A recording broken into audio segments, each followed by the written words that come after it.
All right, so I thought I would just quickly live stream my orchid haul from Costa Rica. Turns out that it's pretty much impossible to get orchids, live orchids plants from Costa Rica. So I got basically what would be flasks, but what they basically call test tube babies. So they're right here. I ended up getting 3 of them. I got 2 of them at the Monteverde Orchid Garden, these 2 right here. So I got Brassia arcoagera, and you can see this one in that video. And I got this Epi Nocturnum, which has got 2.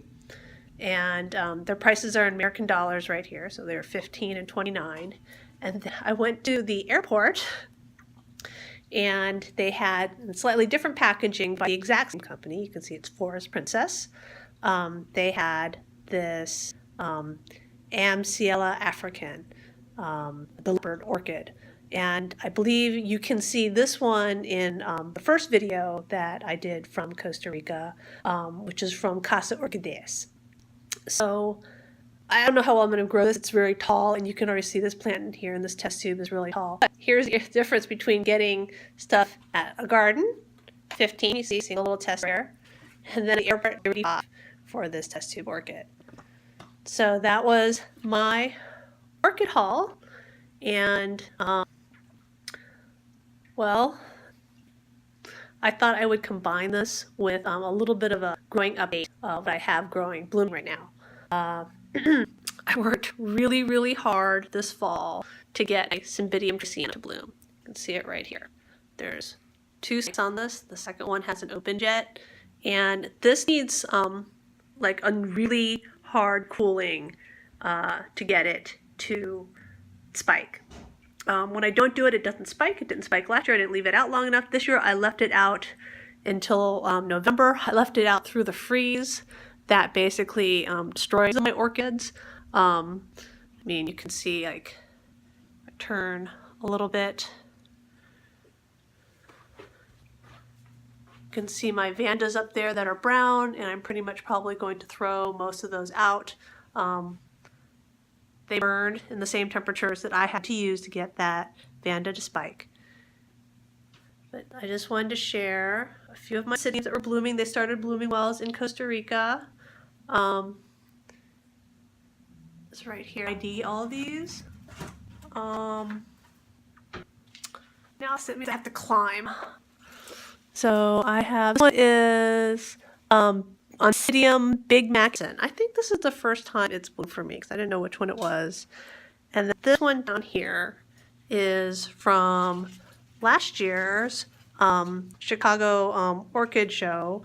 It is Wild Willie Pacific Bingo. So Wild Willie Pacific Bingo. I think it was one of those dumpster plants that they were just going to throw out. And then I have this Massodalia Prince Charming on the floor down here. That's in bloom. See that right here. It's amazing. Pinto hasn't eaten it yet. And then I have Epicattleya Don Herman Gold Rush that's coming into bloom. I had to split this last year, so actually there's a one more, I think, right next to it, which doesn't look quite as happy. So this one looks better. Things, I don't know. Dividing's always like a tough job. Things suffer. Then I have this right here, which is, gotta find it, find the tag, LC Frosty Dawn.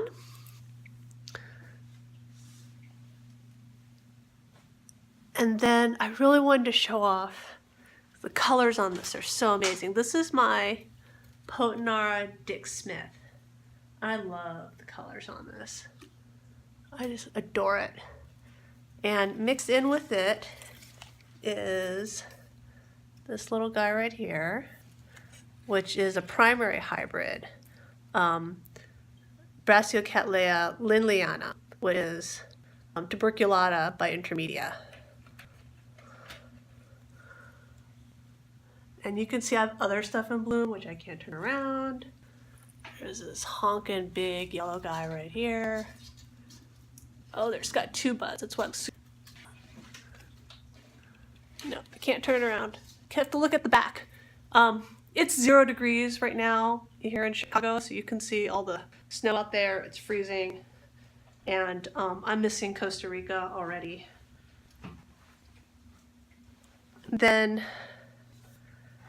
I have a lot of dendrobiums in bloom, so real type right here. And then you can see the huge swath of King Yanam hybrids that I have are in bloom. That's like 4 or 5 pots all mushed together. See a close up. And they smell awesome.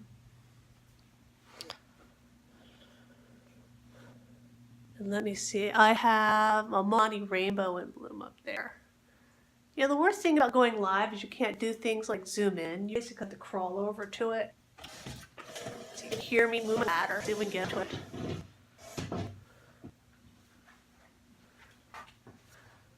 So, Milani Rainbow. You know, the colors just don't really last on it. It's got beautiful flaring, just like the Dick Smith, but then the flowers just don't last. I have a second spike on my Fred Clark Dark. First spike, it's done. It was like, I feel so lucky.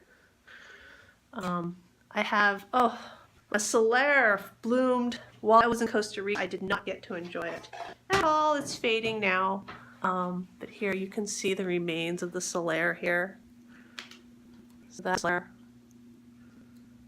It's a Epidendrum Solariae.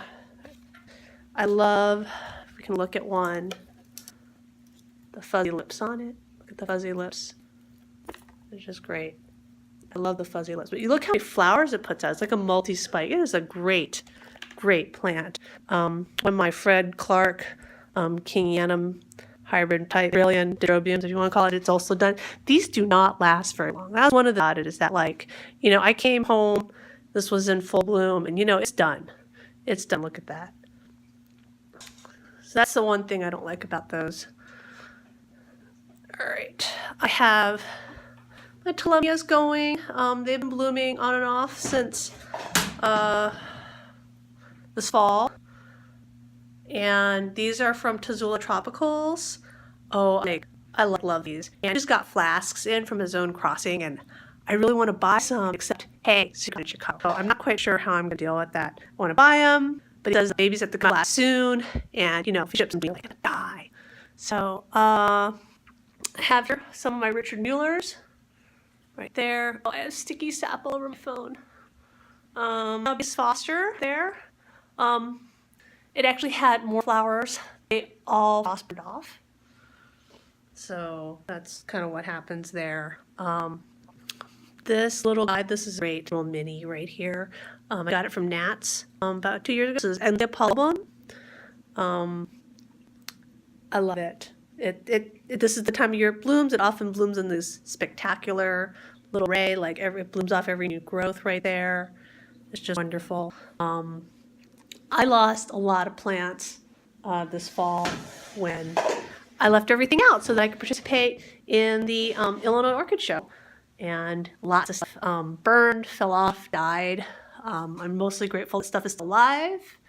Back there is my Remiana woolly. I'm not quite sure what the name is. It's not registered. That Catalea was crossed by Neptune Seaside Nurseries. So I'm forgetting, but he used to play this. He used to play a lawyer on television. So usually when I name him, people know who he is, but I've forgotten now. He's on television. And I have a lot of other big purple cattleyas that are blue. So this is Mahinia Yahiro. I've got right here next to it this Spinosa. I got Fisherman. This is actually a second piece. I divided it. I've got an orange. Oh gosh, what was it? Pumpkin. Our pumpkin in back there. And then I just want to show off the buds and blooms this dendrobium that I got. It's an amethyst. So this is, okay, so actually, let me say, this right in front of it is Holy Night. All right, and then behind it is Amethyst glossa. And my Amethyst glossa actually has many, see those marks? Many of my buds have been bitten off. Like, oh, there would have been more flowers on this if the cat hadn't eaten all of them. He's just lucky that, believe it or not, I love him more than I love my orchids. So I think that's everything that is easily accessible. Oh look, this is, I'm just gonna sample these guys. Don't sample, no, don't sample the orchid. Let go, let go. I hope you enjoyed seeing an update of what's blooming, and I hope you enjoyed seeing those baby test tubes that I got in Costa Rica. It's for to put them where they're gonna grow. So any suggestions? Oh, stay warm. I'm gonna try. Thanks for watching. Actually, I don't know how to stop the live stream. That's not it.